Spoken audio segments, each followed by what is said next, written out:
Hi, everyone. It's me, Sailor Mars here, Ray here, and today I'm going to talk about, this thing.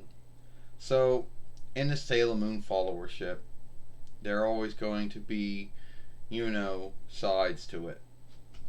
There's going to be those who like Deek and Cloverway, but then at the same time they'll hate the Renaissance Atlantic one. Or there's going to be those who love the Viz one, but hate the Deaton Cloverway one, and the, you know, Renaissance Atlantic one. And there's going to be those who love the Viz one and hate every other English offshoot and work there is. Now, I'm not going to get into how it happened or why they got the mindset or the stand that they have, because I don't know. What I'm going to do is, it does, make sides to it. Now, a long time ago, and thank God this doesn't happen these days, but a long time ago, there once was folks out there who, if it came out, or if they learned, or you said that you liked the Deacon Cloverway English offshoot of Sailor Moon, they would say you're not a true Sailor Moon follower. Why? Who knows? And keep in mind, at the time, the Deacon Cloverway one was the one that everyone grew up on. Some of these folks out here are going to lie and say they grew up on something else, but for anyone who was in the English speaking world, it was the Deacon Cloverway one. These folks only learned about the Toei one when they got on the interweb, either at Learn or at the Book House, or if they were lucky enough and they could afford to buy their own reckoner.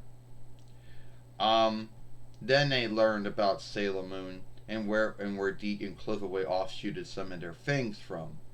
And then from there, they either got irked over that, or somehow they got angry over it. Now, I'm not here to tell them what they should or should not like, but come on. I mean, you're going to truly get irked and angry over that shit. I mean, truly. They let things like word playing, names being shifted, strikes being shifted, instead's names being shifted. They let that get to them.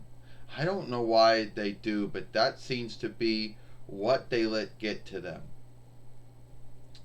And then they go on there and that's what they bitch about. Oh, they don't bitch about how so many followings Deek didn't work with. They don't bitch about that. No, they bitch about how the borrowed names were shifted to other borrowed names. Or they bitch about the word playing, or names, or steads or strike names being shifted. That's what they bitch about. Which is sad.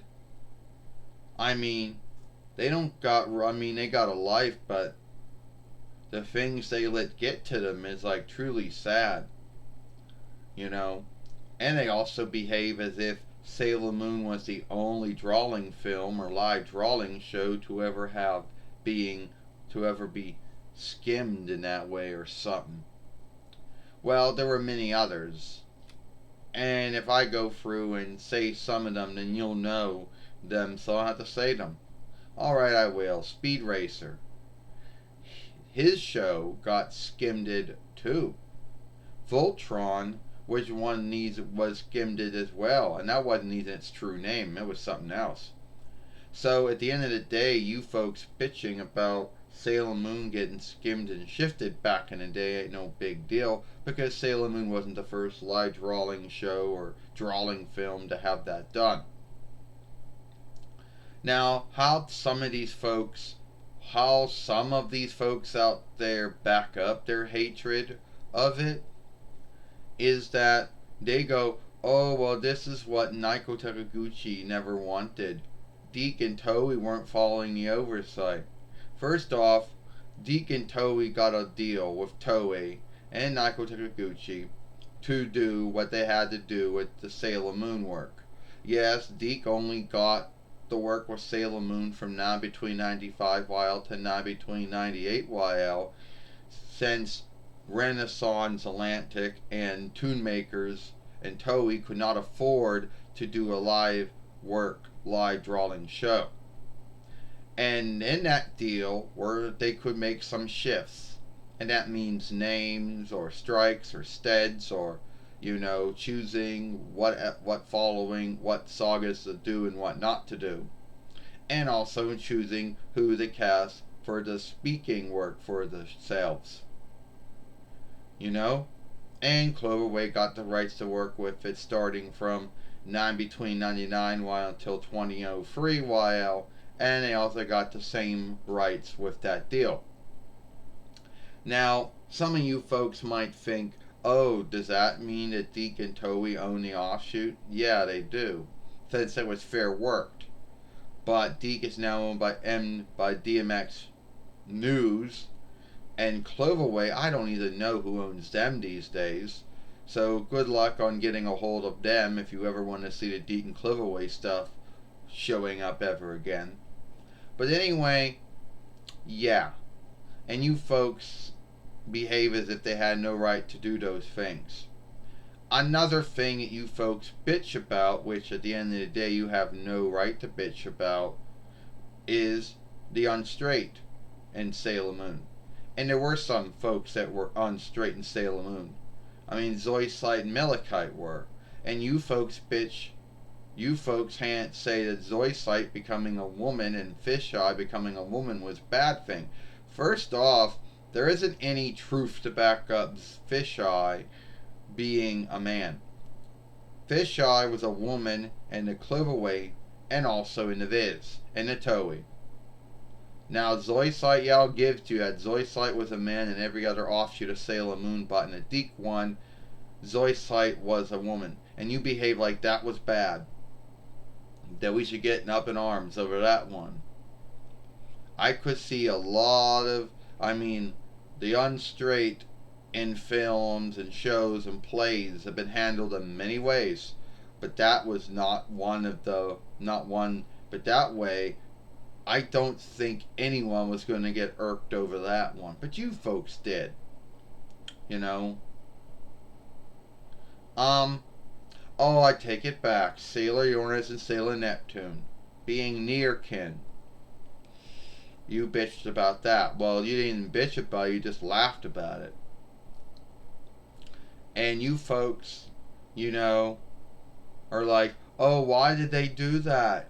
Well, I already told you many times in their films why Deke and Cloverway had to do what they had to do, even if you didn't like it. Deke and Cloverway didn't want bearers or keepers getting angry at the folk work, and then the folk work then getting angry at them because they had to deal with someone bitching about watching a show with unstraight folk in it. Even though there's nothing wrong with being unstraight, but there are some folks out there who make a big thing out of it. And you folks made a big deal out of how they were handled, which I don't think is a big deal. So anyway, the whole hatred over the Deke and Cloverway offshoot of Sailor Moon is sad. Now, before I end this film, we got the Renaissance Atlantic Sailor Moon 1, which has never been seen by anyone until now. Yeah, there may have been some folks that may have seen a little bit of it in between 98 YL, but that was about it. And a lot of folks seem to be happy with that one. But if you look hard enough, I'm sure you're going to see some folks bitching about that one too. About why is it half live drawing, half live work? Why is Luna white instead of being blue or black? I know you're going to bitch about those things. You folks are probably also going to bitch about the names being shifted again too. But anyway, I don't know where the hatred came from. But I do know that one thing is anyone who likes Deacon Cloverway, Sailor Moon, or a Sailor Moon follower as much as anyone who likes Viz or Toei or whatever. So anyway, that's all the time I got. And if you like this film, follow us over here at Sailor Moon for Life. Watch the last film we made yesterday over here. I, Sailor Mars, Ray, and I hope you like this film. Bye.